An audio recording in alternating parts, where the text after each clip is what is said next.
Good morning बच्चों। आज मैं आपको सुमित्रा नंदन पंत काव्य संकलन में आपको पढ़ाऊंगा। तो सुमित्रा नंदन पंत ने ग्रामश्री नाम की रचना की है, जिसमें प्रकृति के सौंदर्य के बारे में बहुत सुंदर कल्पना करके उनकी बातों को बताया है।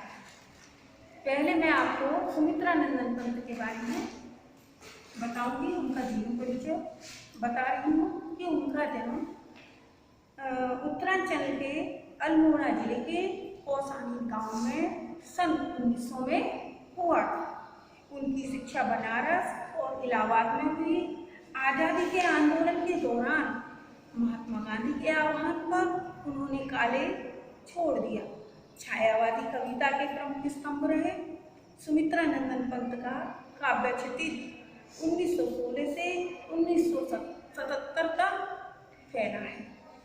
इनका देहांत सन 1977 में हो गया। इनकी रचनाएं निम्नलिखित हैं: वीणा, स्वर्णधूलि, ग्रंथि, गुंजन, पल्लव, लोकायतन, ग्राम्या, युगान, स्वर्ण किरण, कला और बूढ़ा चांद, चिदम्बरा आदि इनकी रचनाएं हैं। उन्हें साहित्य अकादमी पुरस्कार, भारतीय ज्ञानपीठ पुरस्कार एवं सोवियत लैंड नेहरू पुरस्कार से सम्मानित किया गया है। इनकी भाषा शैली पंत जी की कविता में प्रकृति और मनुष्य के अंतरंग संबंधों की पहचान है। उन्होंने आधुनिक हिंदी कविता को एक नवीन अभिव्यंजना पद्धति एवं काव्य भाषा से समृद्ध किया है। भावों की अभिव्यक्ति के लिए सटीक शब्दों के चयन के कारण उन्हें शब्द शिल्पी कवि कहा जाता है। तो ये तो बच्चों इनकी जीवन परिचय, इनकी रचनाएं और भाषा शैली आपको समझ में आ गई होगी। अब इसकी ग्रामश्री नाम की जो रचनाएं उन्होंने लिखी है उसके बारे में मैं आपको बताती हूँ। फैली खेतों में दूर तलक मखमल की कोमल हरियाली, लिपटी जिससे रवि की किरणें चांदी की सी उजली जाली, तिनकों के हरे भरे तन पर हिल हरित रुधिर है रहा झलक, श्यामल भूतल को झुका हुआ नव का चिर निर्मल नील फलक। यहाँ पर कवि प्रकृति के बारे में बताता है कि कैसे खेतों में दूर तक हरियाली फैली हुई है। तो गांव के खेतों में दूर दूर तक हरियाली फैली हुई है। उस पर फैली धूप को देख करके लगता है जैसे चांदी की उजली जाली फैली हो। हरे हरे घास के तिनकों के भीतर उनका रस द्रव्य भी हरा दिखाई पड़ रहा है। हरी धरती पर नीला आकाश झुका हुआ। दोबारा से देखिए इसको। गांव के खेतों में दूर तक हरियाली फैली हुई है। उस पर फैली धूप को देखकर लगता है जैसे चांदी की उजली जाली फैली हो। हरे हरे घास के तिनकों के भीतर उनका रस द्रव्य भी हरा दिखाई पड़ रहा है। हरी धरती पर नीला आकाश झुका हुआ। तो बच्चों आपको ये इसका अर्थ समझ में आया। अब मैं आपको इसके विशेष के बारे में बताती हूँ कि कवि ने प्राकृतिक सौंदर्य का बड़ा सुंदर मनोहारी चित्रण किया है। इस कविता में प्रकृति के सजीव बिंब हैं। अनुप्रास तथा उपमा अलंकारों का सौंदर्य देखने को मिलता है। यहाँ पर तत्सम तद्भव प्रधान शब्दावली आया समझ बच्चों। अब दूसरा इसका देखिए, रोमांचित सी लगती वसुधा। वसुधा मीन्स धरती, पृथ्वी, भूमि। आई जो गए उनमें वाली, अरहर सनई की सोने की किंकड़ियां हैं शोभा आली। उड़ती भीरी तैला रंग, फूली सरसों पीली पीली, लो हरित धरा से झांक रही नीलम की कली सी नीली। यहाँ कवि बताता है कि गेहूं और जौ में बालियां आ गई। गेहूं और जौ में बालियां आ गई हैं। इन बालों में तीखे कांटे से जो होते हैं उन्हें देखकर कवि कल्पना करता है मानो धरती में रोमांच हो गया। अरहर सनई पक गई है। अरहर सनई पक गई है। उनकी फलियां किंकड़ियों की भांति बजने लगी हैं, सरसों फूल गई है और वातावरण में भीनी तेलीय गंध फैली है। जब सरसों फूल गई है तो सरसों के तेल की गंध आ रही है भीनी भीनी। हरी धरती से झांकती अलसी की नीली कलियां नीलम जैसी लग रही हैं। दोबारा से देखिए इसके अर्थ को। गेहूं और जौ में बालियां आ गई हैं, उन बालों में तीखे कांटे से जो होते हैं उन्हें देख करके कभी कल्पना करता है मानो धरती में रोमांच हो गया। अरहर सनई पक गई हो, उनकी फलियां किंकणी की भांति बजने लगी हैं, सरसों फूल गई है और वातावरण में भीनी तेलीय गंध फैल गई है।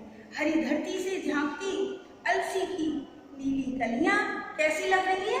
नीलम जैसी लग रही है। बच्चों, अब ये दूसरा ये काव्य समझ में आया।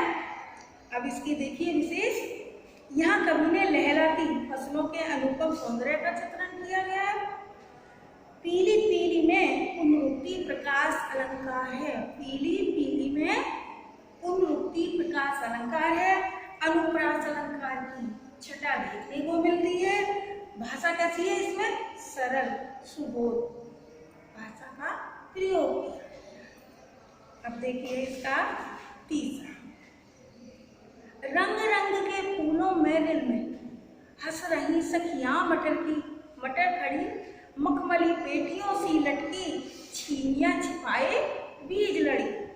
फिरती है रंग रंग की तितली, रंग रंग के फूलों पर सुंदर, फूले फिरते हो फूल स्वयं, उड़ उड़ वृंतों सी वृंतों पर।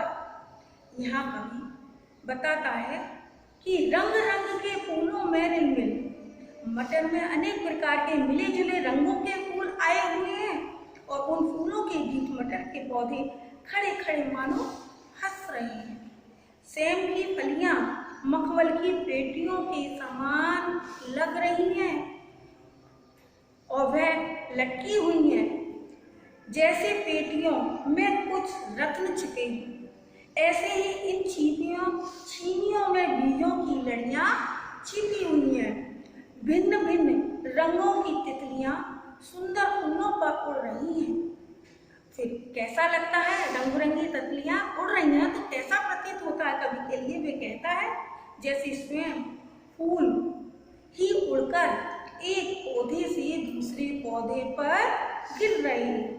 समझ में आया बच्चों?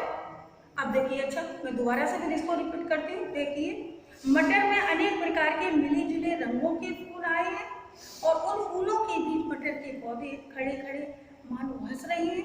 सेम की फलियां मखमल की पेटियों के समान लटकी हैं। जैसे पेटियों में कुछ रत्न छिपे होते हैं, ऐसे ही इन छीनियों में बीजों की लड़ियां छिपी हुई हैं। भिन्न भिन्न रंगों की तितलियां सुंदर फूलों पर उड़ रही हैं।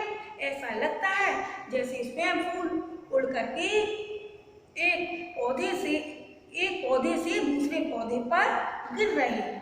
इसका विशेष देखिए बच्चों, यहाँ कवि ने प्राकृतिक उपमानों का सजीव चित्रण किया है। मटर फूल का मानवीकरण होने के कारण यहाँ पर मानवीकरण अलंकार। भाषा सरल सहज है। छिनिया छिपाए अंडरलाइन कर लेना। छिनिया छिपाई में अनुप्रास अलंकार। अब देखिए इसका हो। अब रजत स्वर्ण मंजरियों से लग गई आमतर की डाली, झर रहे ढाक पीपल के दर, हो उठी कोकिला मत वाली। महके कटहल मुकुलित जामुन, जंगल में झरवेरी झूली, फूले आड़ू नींबू डाढ़िम, आलू गोभी बैगन मूली। यहाँ पर कवि कहता है कि बसंत ऋतु का वर्णन करते हुए बताते हैं कि आम के पेड़ों में चांदी और सोने के रंग की मंजरियां आ गई हैं। ढाक और पीपल के पत्ते गिरने लगे हैं। कोयल मस्त होकर के कूक रही है। कटहल महकने लगे हैं और जामुन में कलियां आ गई हैं। जंगलों में छोटी कटीली बेल झूल रही है। आड़ू नींबू और डाढ़ी के पेड़ तथा आलू गोभी बैगन मूली सब्जियों के पौधों में फूल आ गए। जो समझ में आया?